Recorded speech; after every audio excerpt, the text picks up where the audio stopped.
देखो, स्टार्टअप नाम आपने सुना होगा। स्टार्टअप यानी कोई कंपनी जिसमें कुछ लोग मिलकर के आते हैं एक आसान सॉल्यूशन लेकर। और शुरू से लेकर अब तक जितनी भी कंपनीज बनी है वो कोई ना कोई प्रॉब्लम सॉल्व कर रही है। अगर आपको एंटरटेनमेंट चाहिए तो ये भी एक प्रॉब्लम है जिसका सॉल्यूशन है मोबाइल। उसमें गेम्स, नेटफ्लिक्स, यूट्यूब, एप्लीकेशंस। कुछ अगर आपको सीखना है तो उसके स्टार्टअप्स आ गए, काफी सारी एप्लीकेशंस है जिसमें पढ़ाई कर सकते हो। हर स्टार्टअप, हर कंपनी का एम होता है किसी न किसी प्रॉब्लम को सॉल्व करना, कोई रास्ता आसान करना अगर वो डिफिकल्ट है तो। पहले हम बेसिक्स पर बातें करते हैं, फिर हम आगे बढ़ते हैं। तो एक्चुअल में हर इंसान, कोई भी इंसान अगर कोई भी काम कर रहा है तो वो चीजें तो आसान कर रहा है, कुछ ना कुछ आसानी तो कर रहा है। गाड़ी आ गई, उससे पहले दिक्कत होती थी। ऑनलाइन टिकट बुकिंग होती है, कहीं जाना नहीं पड़ता। कोरोना के बाद में काफी हद तक पढ़ाई भी ऑनलाइन हो गई। कैब बुक कर लो, खाना ऑर्डर कर लो, कुछ भी ऑनलाइन हो गया है। तो अब गौर करना मेरा पॉइंट क्या है। एक होता है नॉर्मली चल रहा है सिस्टम, एक जो सिस्टम ऑलरेडी चल रहा है। ऑब्वियसली अगर कोई खोज नहीं हुई तब तक दुनिया भी तो चल ही रही थी, लोग काम कर ही रहे थे। जब तक वीडियो कॉल का ऑप्शन नहीं आया तब तक ऑडियो कॉल से काम चल ही रहा था। जब तक कॉल का भी ऑप्शन नहीं आया था तब भी लेटर बॉक्स में लेटर भेजकर भी तो काम कर रहे थे, उनका काम फिर भी चल रहा था। दुनिया तो फिर भी चल ही रही थी। जो मेहनत कर रहा था वो कमा ही रहा था, खा ही रहा था। तो ये तो होता है सिस्टम कि जो कोई बदलाव ना लाए तब भी चल ही रहा है। लेकिन अब जब कोई किसी चलते हुए जमाने में, चलते हुए सिस्टम में और आसानी लाने का सोचता है विथ एक्यूरेट सॉल्यूशन, ऐसा सॉल्यूशन एक तो उसकी जरूरत हो जिसे सब चाह रहे कि ऐसा हो, और दूसरा कि वो आप कर सको। ऐसा नहीं कि उसको करने में करोड़ों रुपए लग रहे, जिसे आप कर सको। तब उस इंसान को जिसने पहल करी, जो शुरुआत करता है उसमें, उस इंसान को हम थोड़ा अलग मानते हैं। हम उसे सक्सेसफुल लोगों की लिस्ट में लाते हैं। हम सक्सेसफुल लोगों की इज्जत इसलिए करते हैं ना क्योंकि उन्होंने कुछ बड़ा करा, कुछ अलग करा। तो ज्यादा कुछ नहीं, बस मैं ये चाहता हूं, बस ये सोच आपके अंदर आए, मैं ये चाहता हूं अगर आप इंजीनियरिंग कर रहे हो, अगर आपको डॉक्टर बनना है, आपको शायर बनना है, कवि बनना है, लेखक बनना है, पॉलिटिशियन बनना है, कुछ भी अगर आपको करना है, जो भी आपको बनना है, आपके अंदर एक चीज होनी ही चाहिए जो कि आपको हर कामयाब इंसान में भी मिलेगी। वो है चीजें आसान कर देना। 11th 12th में मेरे कंप्यूटर कॉमर्स थी, जिसमें एक बुक थी बिजनेस स्टडी की।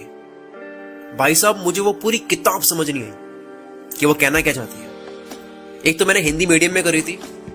हिंदी में जो बुक को लिखी गई है उसमें ऐसे ऐसे वर्ड्स डाले गए हैं हिंदी के, जो मतलब उसके मतलब निकालना पड़ रहा है, उसको अलग से और स्टडी करनी पड़ रही है कि इसका मतलब भी क्या है। एक तो मैं लैंग्वेज से बाहर नहीं आ रहा हूं, वो मुझे और पढ़ लेनी पड़ रही है। दूसरा, किसी भी चीज को आसानी से समझा सकते हैं फिर भी उसको गोल गोल घुमा के समझाई गई है। और वही बुक अगर आसान भाषा में देखे तो कोई भी समझ सकता है, इतनी आसान बातें थी वो।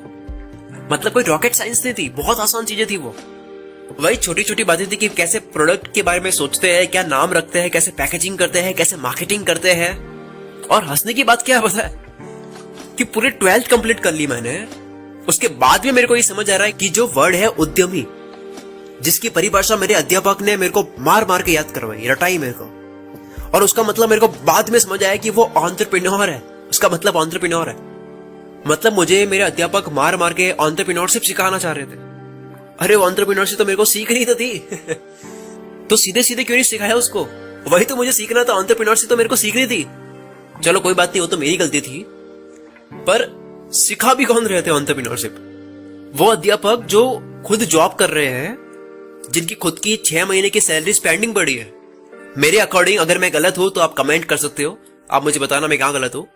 मेरे अकॉर्डिंग एंटरप्रेन्योरशिप सिर्फ वो सिखा सकता है जिसने एंटरप्रेन्योरशिप करी हो, क्योंकि entrepreneurship is not about a book कि आप पढ़ रहे हो और उसको आप बोल रहे हो, उसका मतलब it's about real life experience. आप किसी भी सक्सेसफुल पॉलिटिशियन में देखना, उनकी स्पीच जो होती है वो इतनी आसान होती है कि कोई अनपढ़ गवार भी सुनेगा उनको तो वो भी समझ जाएगा।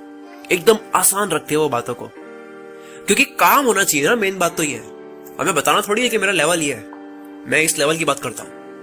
कोई अच्छा राइटर होगा तो उसकी बुक बहुत आसान होगी, एकदम इजी टू रीड होगी, इजी टू अंडरस्टैंड होगी। कोई बड़ा बिजनेसमैन होगा तो वो भी अपनी सर्विस या प्रोडक्ट को आसान रखेगा, अपने कस्टमर सपोर्ट के सिस्टम को आसान रखेगा, हर चीज को आसान रखेगा। अब मैंने लोगों में एक ईगो देखा है, और ये ईगो मैंने उनमें देखा है जो 10-10 साल भटक रहे हैं, कुछ हो नहीं रहा उनका, और फिर भी ईगो में रहना।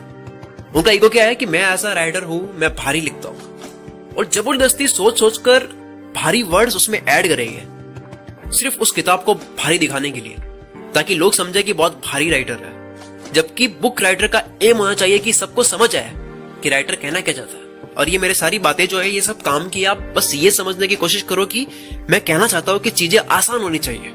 और ये हर जगह काम करता है, हर जगह। इवन मैं बोल रहा हूं, मैं भी चीजों को आसान करके तो बोलता हूं। ये सारी चीजें आपको पता ही तो होती है ऑलरेडी, मैं और उसको आसान करके चला जाता हूं। पता सब कुछ है आपको, बस मैं उसको और आसान कर रहा हूं। दूसरा, कई लोग स्पीच भी देते हैं, जैसे मैंने ये कॉलेज टाइम में देखा, जो प्रोफेसर होते थे मेरे, वो बोल क्या रहे हैं, बच्चों को कुछ समझ नहीं आ रहा है और उनको खुद को भी पता है कि मेरी बातें समझ नहीं आ रही है, और फिर भी उनको खाली फॉर्मेलिटी करनी है, डिफिकल्ट चीजें बोल करके, जबरदस्ती चीजों को घुमा घुमा करके, जबकि आसान भाषा में बोली जा सकती है। जैसे कि वो 3 इडियट में एक जो सीन है उसमें, कि सीधे सीधे क्यों नहीं समझा सकता है।